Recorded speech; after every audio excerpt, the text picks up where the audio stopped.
Hello and welcome back to the Talking Equality Speaker Series. My name is Marcus Stevenson and I work with the Office of Equality at Salesforce, and I'm your host who's going to take you on this journey month in and month out. Today we're back with our second episode. We'll hear from a couple of Abilityforce Equality Group leaders, also known as business or employee resource groups. I'm excited to introduce Brooke and Lilly. I'll turn it over to our guests to introduce themselves. I'd love to hear a little bit more about who you are, where you're located, your day job, and your equality job. Hi, everyone. My name is Brooke Eby. I am based in Maryland, right outside of DC.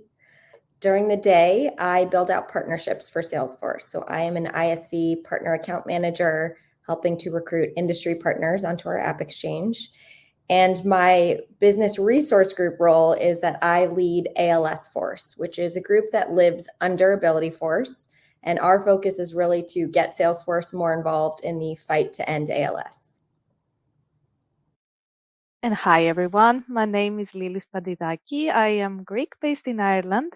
My day job is I'm a recruitment coordinator manager, and my business resource group job is I'm the Abilityforce EMEA RVP. Awesome. Thanks so much. I'm really excited to have you both here. Let's start from the beginning for our curious viewers. You did mention ALS Force, a subsidiary of Ability Force, but what is Ability Force? Also, maybe also throw in what inspired you to become a leader in that group and kind of throw yourself in there. Can we start with you, Brooke? For sure. So ALSforce under Abilityforce. Abilityforce is our business resource group for those living with disabilities, those who want to support people living with disabilities. What inspired me was a year and a half ago now, March of 2022, I was diagnosed with ALS, which a lot of people also know as Lou Gehrig's disease. And it took me a couple months of grief and shock before I really started sharing my story. But I decided to share my story with a few of my teammates. They encouraged me to keep sharing. So I posted it on LinkedIn. And I've really started sharing on social media as well, which has gained quite a community. So for the last year and a half, my whole life has just been all over social media talking about ALS, and Salesforce has really jumped in and supported. They've let me speak at CKO. They've let me get interviewed at Dreamforce on a big stage. And so that's really what's inspired me, was initially my diagnosis, but now it's sort of taken on a mind of its own, and it's just spreading awareness and getting everyone involved and knowledgeable about ALS. Yeah, that's so powerful, Brooke. Thank you for sharing that. What about you, Lily? And this is a fantastic story. Thank you for sharing it, Brooke. It was my mother.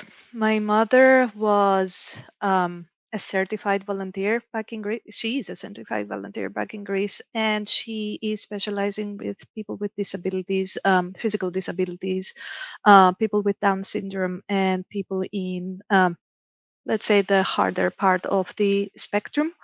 So it was integrated in our family every week to volunteer for multiple causes, support, and I grew up in this.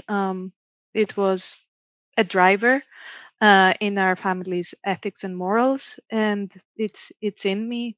I could not be a part of it when I joined Salesforce, when I saw what an impact we make. Absolutely. Thank you, Lynn. And thank you both for sharing your story. It's super inspiring the way that you've used your story to drive success here for Ability Force at Salesforce and drive that group forward. Can you talk a little bit about some challenges or some barriers that people with disabilities, both visible and invisible, might face in the workplace, and how Ability Force or ALS Force may be working to address them, how you're thinking about addressing them at the company? Let's go backwards. Let's start with you, Lily. That's a fantastic question. Thank you, Marcus. I can think of a lot of them. I've been talking to the Amiability Force leads, and we have identified a lot of um, challenges that we have, which we want to address them as opportunities for growth for both Salesforce and ourselves. But what really struck me, which was something that I admit I wasn't aware of because I do not have dyslexia, was the dyslexia font. For example, in Slack, it's something that we do not have, and so many people are impacted by it, but it's not something that we would easily talk about or even mention sometimes or think of. So it got me thinking of, what about color blindness when we have, certain buttons and notifications coming up with certain statuses. So these are small things, but I think Ability Force has the impact and the influence to change those. And by changing those for Salesforce, we automatically change them for our customers, our partners, for everyone who's interacting in our environment. I love that. Those are some great points. What about you, Brooke? Any thoughts on that? Yeah, and I'm so impressed by people like Lilly who jump in and support others living with disabilities, because before I was diagnosed, I was so ignorant to everything that could make work more challenging for those with disabilities. It was just not something I thought about. And I can speak to my own experience, but again, I'm still learning now about the entire world of Ability Force and everything they support. For me, with ALS is a disease that really disconnects your brain from your muscles. So if you think about like Stephen Hawking, I feel like a lot of people know Stephen Hawking or Lou Gehrig. They both had ALS. Really, my brain is trying to tell my limbs to move, but for me right now in my legs, that connection is just totally cut off. So I'm fully paralyzed in most of my legs, one more than the other at this point. But with ALS, those connections continue. They're called motor neurons. They continue to die throughout your body. So you're expected to go fully paralyzed. And if you think about what else muscles do, it's not just movement, but it's speech, it's swallowing, it's ultimately breathing. And so when those all stop working, you're left with a very quick death sentence. So when you get diagnosed, they tell you on average 2 to 5 years to live.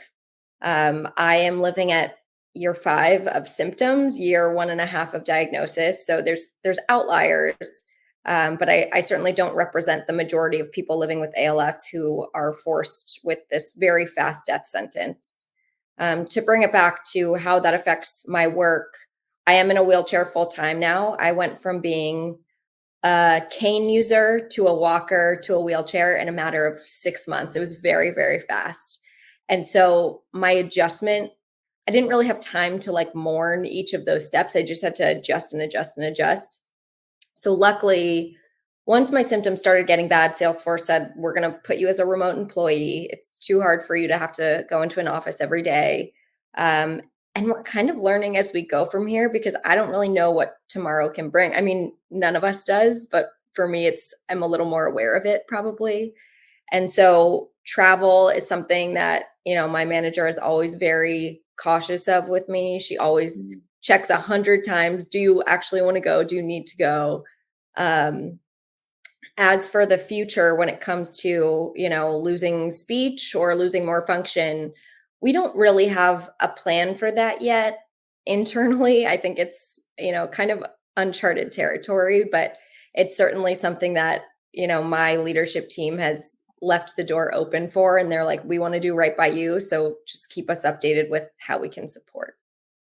Absolutely. And that is so powerful, Brooke. And I really appreciate you for sharing that and knowing that we're on that journey with you, right? And we're goodness, we're right there with you. So I'm feeling for you. And it's so inspiring how you have been able to push through this with such humility and that big smile on your face that it gets me going. It inspires me. And Lily, you mentioned something around some of the changes that we're making on the platform, and some of these kind of seemingly small things that we can do on the platform. And it really makes me think about the fact that, as someone who might not deal with some of those visible or invisible changes, some of those things could seem small, but to someone who needs them, they're huge, and that's the impact that's made.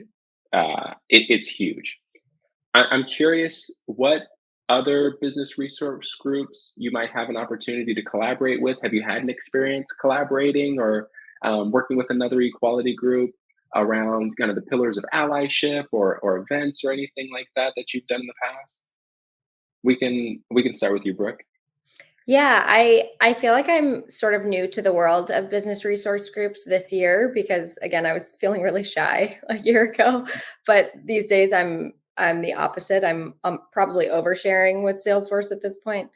But so ALSforce, we started it under Abilityforce, and so Abilityforce has been extremely supportive. Last week, actually, I was in our McLean office in Virginia doing an Abilityforce Champion Month presentation, and so I was on the stage with a bunch of Abilityforce leaders, being interviewed by the DC Abilityforce president, chapter president, and a bunch of members of different business resource groups showed up. There was Bold Force, there was Outforce. I mean, there was so much support. And then after our panel, we did I don't know what they called it, but like everyone had a different table. It's almost like an expo of the business resource groups. Oh, And so nice. we all got to meet each other and just show support for each other, give each other merch. I'm actually wearing I think it's an Outforce shirt under here right now. So it's like a Taylor Swift concert. We're all just like swapping merch with each other. But yeah, I think a lot of it has been, like emotional support, but also awareness support, like helping get my message out there because it's tough when it's just one person in a stack of 80,000 people. Like, how do you get your message out? And so I've had people from all different teams, business resource groups, and just normal teams within Salesforce that say, like, hey, we want you to come speak at our all hands and share your message, or we want to do an event for you to support an ALS organization. And so I can't say enough about how supportive the team has been. That's awesome. I love to hear that. What about you, Lily? And we all love the swag as well, you know. But from an EMEA standpoint, Ability Force has happily come together this year to collaborate with each other. And it might not seem as a massive thing outside the EMEA, but we have so many different legalities and so many different nuances in Europe that for us to come together and actually be able to find the common factor to move forward was a challenge. So it's not intersectionality per se, but there's this factor of different aspects that we need to take into consideration.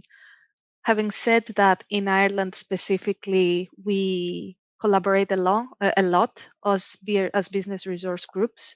It was the first time this year that we came together as a team of all business resource groups and we celebrated Trailblazer Day.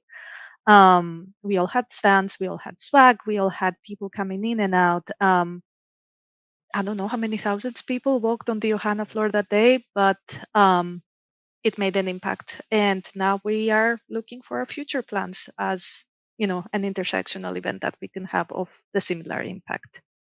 Absolutely. And thank you for sharing that global perspective. I feel like sometimes as a United States, San Francisco based company, it can be easy to over rotate on what's going on in the United States, but to have that understanding of, especially some of the data privacy issues or challenges per se that we face in other countries, especially across MEA. It's really interesting to wrap our heads around that so we can figure out how to make a huge impact all over the world. And I'd love to stick with you, Lily, on this next one, because I'm curious what advice you have for employees who want to support, want to engage, want to join an employee resource group, especially if they don't identify as that like natural affinity. So in this case, maybe someone who isn't a person living with a disability who wants to support Ability Force. What advice would you give to that person? I love this question, Marcus. The advice that I give, because I'm being asked often, is as pedantic as it might sound, put it in your B2 mom. Hmm. Have this commitment towards yourself and see it throughout the year. And it doesn't have to be huge. If you're interested about matters of disability, join the channel. That's a step for one quarter. Then attend an event the next quarter. Then probably reach out to one of the leads the quarter after that. And if you break it into small, digestible steps, then you will be able to get to the space that you want. But the critical thing is to make that commitment with yourself and keep yourself accountable to do that. I love that. Put it on the V2 Mom. For you Salesforce folks, you know V2 Mom like the back of your hand. And for those folks who might be outside of Salesforce, this is that yearly planning document that we pull out. We take a look at every couple of months to make sure we're on track uh, towards our goals, not only business goals, but also personal goals for the year. Thank you so much for that. Brooke, what are your thoughts? Do you have any advice for someone who's looking to jump in, they want to support, maybe they don't know where to start? What are you thinking? Yeah, I think Lilly gave the best, most tangible advice I've ever heard. Like that is step one, two, and three of what you need to know. I think, zooming out because I can't really beat her advice, is I think during COVID, the concept of our company or like the culture of our company just naturally changed as it did with so many other large companies. But I think we lost a lot of connection with each other. And these types of groups are the ones that help make you feel that connection again. Like I now have, multiple Slack channels that I can go and hear people's stories. Like listen to people's stories is probably the best advice I could give outside of any of this because so many people at Salesforce, have these backstories that we just don't know about. We see them as like a little box on our Zoom screen and we don't know anything that's going on behind them except for Lilly having a cat behind her. We do know that. But I think, join these Slack channels as a step one and start listening to stories and you're bound to be inspired or connect to something. And that way you can kind of inch your way in. Absolutely. And so much of life is about perspective, right? It's like gaining perspective in the lives of others and maybe getting to that point too with you two, Brooke and Lily, to the point where you're providing perspective by opening up a window into your world. So I just want to thank you both so much for the work that you do every day. And of course, for joining us here, Brooke and Lily. Thank you so much for sharing your stories. I can't believe we're at time already, but I want to remind you all to be sure to tune in next month for episode 3, a session with our VetForce Equality Group. That was awesome.